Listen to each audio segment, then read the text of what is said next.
ଏବେ ତ ବହୁତ ଜୋରରେ ଖରା ଆଉ ଗରମ ହେଉଛି ଆଉ ଏ ଖରା ଗରମରେ ଆମକୁ କିଛି ଥଣ୍ଡା ଥଣ୍ଡା ଖାଇବା ପାଇଁ ଇଚ୍ଛା ହେଉଛି।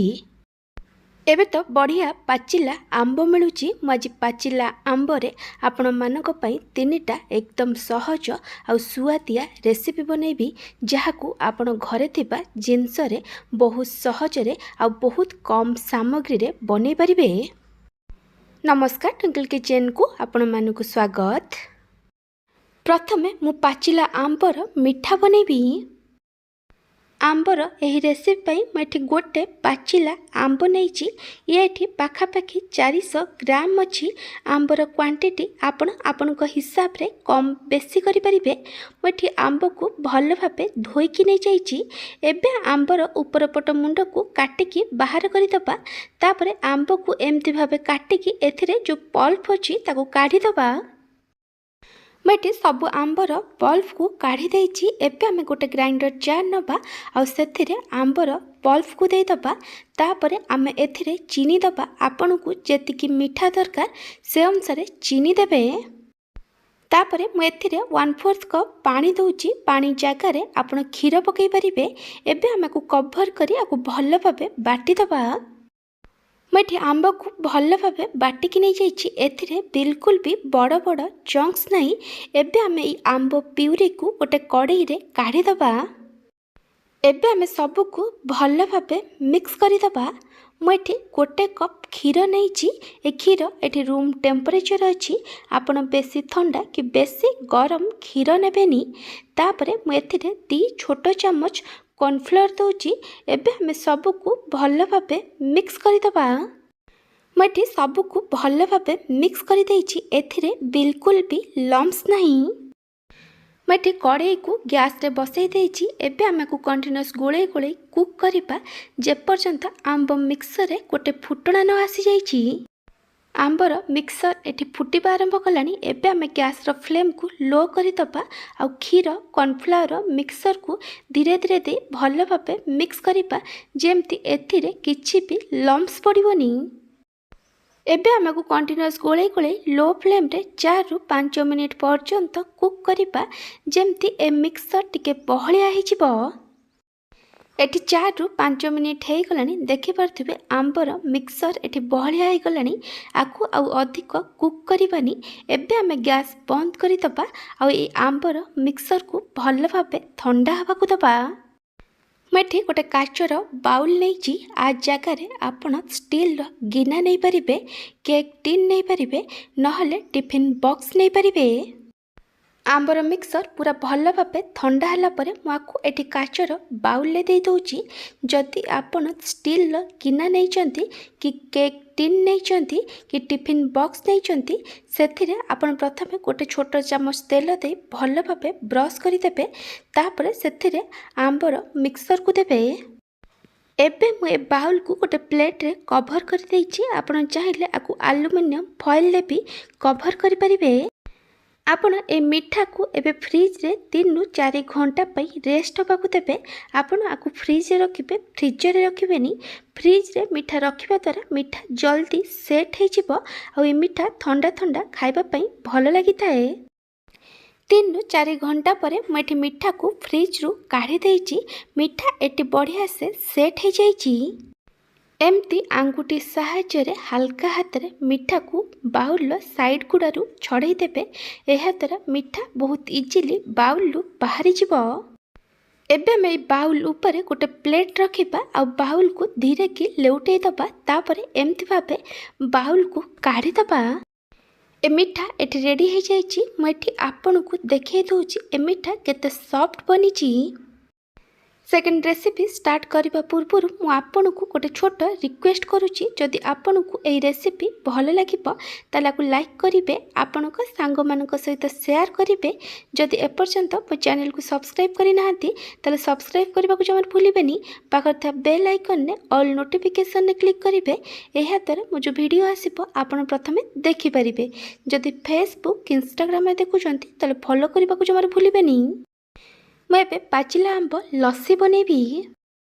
लस्सी बनाइबा मैं सब जिनस नहीं मैं गोटे मीडियम साइज पाचिला आंबर ऊपर चोपा को छड़े मैं आंब को छोट छोट खंड करी काटिकी नहीं ता सहित 1.5 कप बसा दही नहीं मैं किसी चीनी नहीं आ दीटा गुजराती नहीं आपण को लस्सी जी मीठा दरकार से अनुसार चीनी नेबे गुजराती जगार आपण गोटे छोट चम्मच गुजराती गुंड नहीं पारे आ मुझे किसी आइस क्यूब नहीं मैं गोटे ग्राइंडर जार नहीं एबे आमे एथिरे काटिक रखिथिबा पाचिला आंब को देदबा आंबर क्वांटिटी आपण टेस्ट अनुसार कम बेसी करि परिबे। एबे आमे एथिरे 8 रु 10 टा आइस क्यूब को देदबा तापरे आमे एथिरे रखिथिबा बसा दही चीनी आ गुजराती को देदबा आकु कभर करी भल भाबे ग्राइंडिंग करदबा।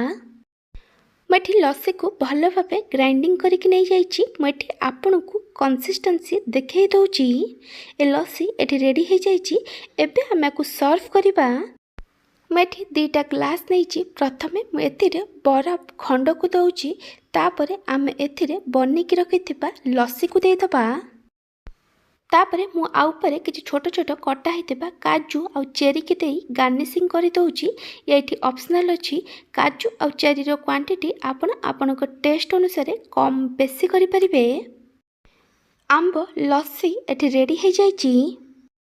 एबे मु पाचिला आंब आइसक्रीम बनेबी। आंब आइसक्रीम पाई मैठे गोटे बड़ पाचिला आंब नहीं ए पाखापाखि आधा केजी आंब अछि।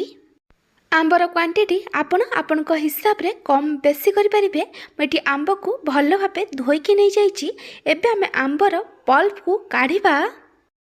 आपण आंब को एमती भाबे काटिबे एहा द्वारा आंबर पल्प बहुत इजीली बाहरी जिवो। जदि आपण ए वीडियो को फेसबुक रे देखुचंती ताले फॉलो करबा को जमार भूलिबेनी। आपण ए मैंगो आइसक्रीम को मात्र 5 मिनिट भितर प्रस्तुत करि परिबे ना एथिरे आमे क्षीर कि क्रीम किछि भी यूज करबानी। मैं सबु आंबर पल्प को काढ़िकी नहीं जाइछि। एबे आमे गोटे ग्राइंडर जार नबा आ एथिरे ए मैंगोर पल्प को देदबा। एबे आमे एथिरे चीनी दबा आपण को आइसक्रीम जेतिकी मीठा दरकार से अनुसार चीनी देबे। एबे आमे एथिरे पानी दबा गोटे कप आंब पल्प पाई एठी 1/4 कप पानी देइछि। एबे आमे को कवर करी भल भाबे फाइनली बाटी दबा। मैं आपको बाटिकी नहीं जाइछि। मैं आपन को देखै दउछि देखि परथिबे ये पूरा फाइनली बाटी हो जाइछि। आपन कंसिस्टेंसी एमती रखिबे। आइसक्रीम बनाइबा मैं गोटे आइसक्रीम मोल्ड नहीं आपको कौन भी दुकान रू किणिकी आनी पारिबे नहले ऑनलाइन ने भी ये इजीली अवेलेबल अछि। आपण को छोट छोट गिन्ना कि ग्लास रे भी बनै पारिबे। एबे आमे सब मोल्ड रे आंबर जो जूस बनैतिले ताकू दे दबा। मैं आपको गोटे ग्लास रे काढ़िकी नहीं जाइछि। एहा द्वारा आपण को इजीली सब मोल्ड रे दे पारिबे। एबे आमे आइसक्रीम मोल्ड को टिके टिके टैप करदबा। एथिरे जो एयर बबल्स देबो से बाहरी जिवो। एबे आमे आर कवर दे बंद करदबा। जदि आपण गिन्ना कि ग्लास रे बनाउचंती ताहाले ता ऊपर गोटे एल्युमिनियम फॉइल को लगाई देबे। छुरी सहायता रे कणा करी ता भितरे आइसक्रीम स्टिक को दे देबे।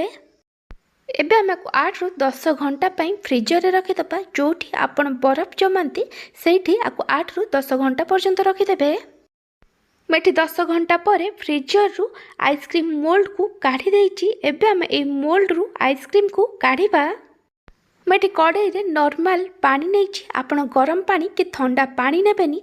एबे आमे पानी रे आइसक्रीम मोल्ड को दे दबा आ गोटे रु 2 मिनिट पर्यंत रेस्ट होबा को दबा। गोटे रु 2 मिनिट पर आमे आइसक्रीम मोल्ड को पानी रू काढ़ी दबा। पानी रे अधिक समय आइसक्रीम मोल्ड को रखिबेनी नहले आइसक्रीम मेल्ट कर जिवो। तापरे एमती धीरे के आपण आइसक्रीम को मोल्ड काढ़ी देबे। ये बहुत इजीली बाहरी जिवो। एमती भाबे सबु आइसक्रीम को आमे मोल्ड रू काढ़ी दबा। ए आइसक्रीम बनिया पई जेतिकी सहज खाइबा पई सेतिकी टेस्टी मध्य। ଯଦି ଆପଣଙ୍କୁ ପାଚିଲା ଆମ୍ବର ଏହି 3 ପ୍ରକାର ରେସିପି ଭଲ ଲାଗିଥିବ ତାହାକୁ ଲାଇକ୍ କରିବେ, ଆପଣଙ୍କ ସାଙ୍ଗମାନଙ୍କ ସହିତ ସେୟାର କରିବେ। ଯଦି ଏପର୍ଯ୍ୟନ୍ତ ମୋ ଚ୍ୟାନେଲକୁ ସବସ୍କ୍ରାଇବ୍ କରିନାହାନ୍ତି ତାହେଲେ ସବସ୍କ୍ରାଇବ୍ କରିବାକୁ ଜମାରୁ ଭୁଲିବେନି। ପାଖରେ ଥିବା ବେଲ୍ ଆଇକନ୍ରେ ଅଲ୍ ନୋଟିଫିକେସନ୍ରେ କ୍ଲିକ୍ କରିବେ। ଏହାଦ୍ୱାରା ମୋ ଯେଉଁ ଭିଡ଼ିଓ ଆସିବ ଆପଣ ପ୍ରଥମେ ଦେଖିପାରିବେ। ଯଦି ଫେସବୁକ୍ ଇନଷ୍ଟାଗ୍ରାମରେ ଦେଖୁଛନ୍ତି ତାହେଲେ ଫଲୋ କରିବାକୁ ଜମାରୁ ଭୁଲିବେନି। Thank you for watching.